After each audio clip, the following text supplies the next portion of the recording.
네, 안녕하십니까. 대장간입니다.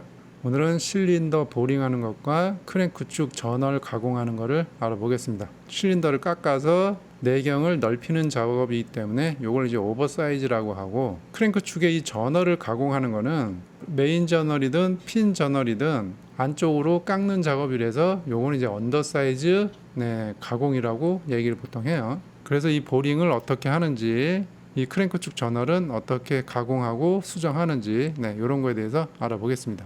실린더가 보링이 되는 기종이 있고 보링이 안 되는 차량도 있어요. 이거를 확인을 하려면 파트 리스트를 보면 됩니다. 지금 여기에 보면 피스톤과 실린더가 스탠다드 하나밖에 없어요. 여기 1번, 2번 보면 그 사이즈별로 있는 게 아니고 스탠다드 표준 하나밖에 없어요. 이런 경우에는 보링이 불가합니다. 자동차도 그렇고 그 실린더가 보링이 안 되는 차량이 점점 많아지고 있거든요. 주철 라이너를 사용하지 않고 이제 알루미늄 블럭에 이제 내부에 이제 코팅을 하는 경우가 많기 때문에 보링이 안 되는 차량이 점점 많아지고 있어요. 그렇다 그래서 뭐 보링이 안 된다 그래서 그 실린더가 뭐 내구력이 떨어지느냐, 그렇지는 않아요. 그래서 이 차량 같은 경우도 실린더가 보링이 안 되는 거예요. 지금 여기 보면 피스톤 링 세트가 스탠다드랑 0.25, 0.50 이렇게 있잖아요.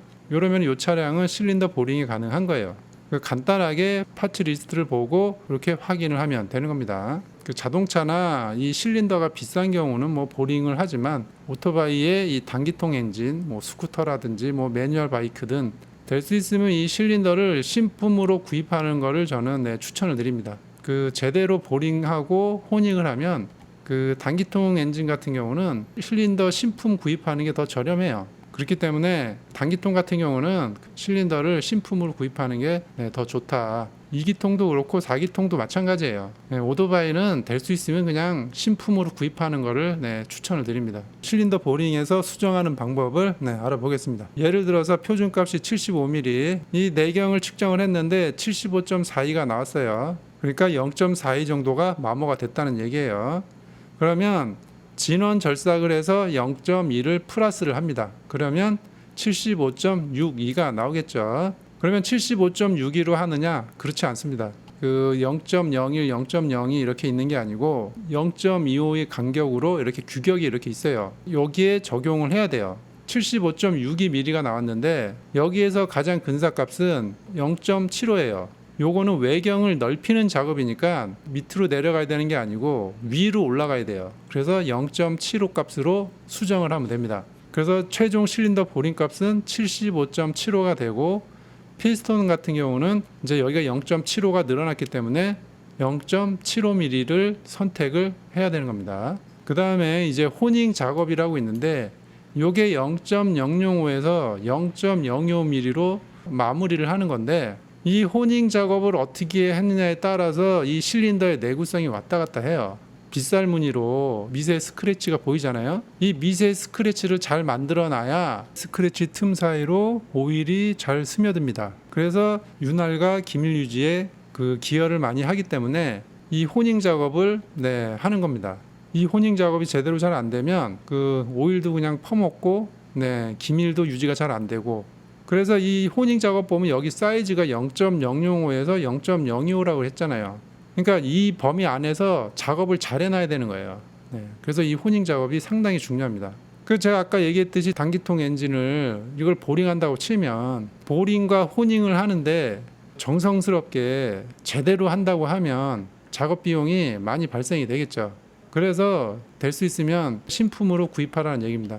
그리고 이게 4기통인데 4번이 문제가 있으면 1, 2, 3번도 이 보링 작업을 하는 거예요. 그러니까 이제 비용이 발생이 많이 됩니다. 1번, 2번, 3번, 4번을 75.75로 보링을 하고 그 다음에 1, 2, 3, 4를 또 호닝 작업을 하는 거예요. 보링을 해서 0.75가 이제 늘어났기 때문에 피스톤도 0.75로 오버사이즈로 장착을 하면 되는 겁니다. 개인적으로는 자동차도 마찬가지고 저는 보링을 그렇게 추천하진 않아요.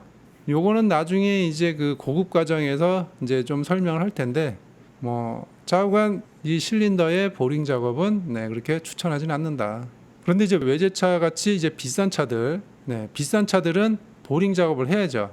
왜 그러냐면 실린더가 워낙 비싸니까 보링하는 가격이 신품 실린더를 구입하는 것보다 훨씬 저렴하기 때문에 이제 비싼 수입차 같은 경우는 네, 보링 작업하는 거를 네, 저는 추천드리고, 그래서 견적을 내 보시고 가격 차이가 신품가랑 뭐 비슷하게 나온다 그러면 네, 그냥 신품을 구입하는 거를 네, 그래서 이 실린더 보링 작업은 이렇게 진행이 된다. 요거를 이제 알고 계시면 되고, 자, 그 다음에 이제 크랭크 축 전월 가공 수정에 대해서 좀 설명을 드릴게요. 요거는 정말 별 5개예요. 별이 5개입니다. 아주 중요하기 때문에 그래요. 요거를 측정과 수정을 잘못해서 엔진 조립했다가 한 달 안에 다시 들어와서 재작업하는 경우가 상당히 많기 때문에 이 베어링 작업은 정말 중요합니다. 네, 메인 저널, 핀 저널 이렇게 있는데 표준값에 넘어가면 다 이제 가공 수정을 해야 돼요. 예를 들어서 표준값이 57mm고 여기 전월을 측정했는데 56.72가 나왔다고 치면 0.28mm가 마모가 된 거 아니에요? 그러면 이거를 어떻게 수정을 하느냐? 진원 절삭 마이너스 0.20을 해줍니다.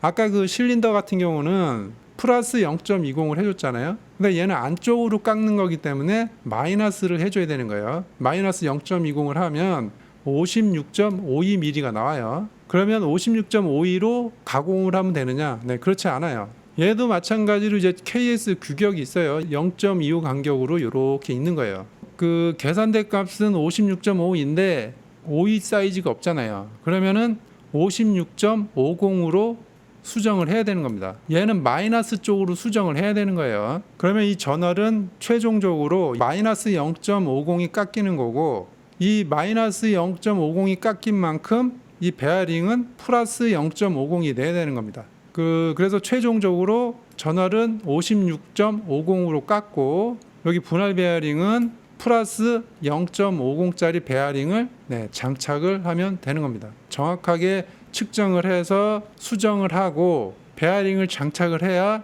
크랭크가 정상적으로 작동할 수가 있는 거예요. 이 계산법을 잘 기억하시고 이 크랭크 작업을 할 때 이 측정을 정확히 해서 정확하게 수정을 해야 된다. 요거 상당히 중요합니다. 요거는 상당히 중요하기 때문에 직접 연습도 좀 많이 해보시기 바랍니다. 자, 오늘은 이제 실린더 보링하는 것과 크랭크 축의 이 전월 가공하는 것을 알아봤는데, 1차적으로 이 측정을 할 때 그 0점을 조정해서 정확하게 측정을 해야 이제 수정돼서 나오는 결과값이 그 정상적으로 나올 수 있기 때문에 이 측정을 할 때 시간을 가지고 1차 측정을 잘해야 된다. 요거를 꼭 기억하시기 바랍니다. 오늘은 여기까지 하겠습니다.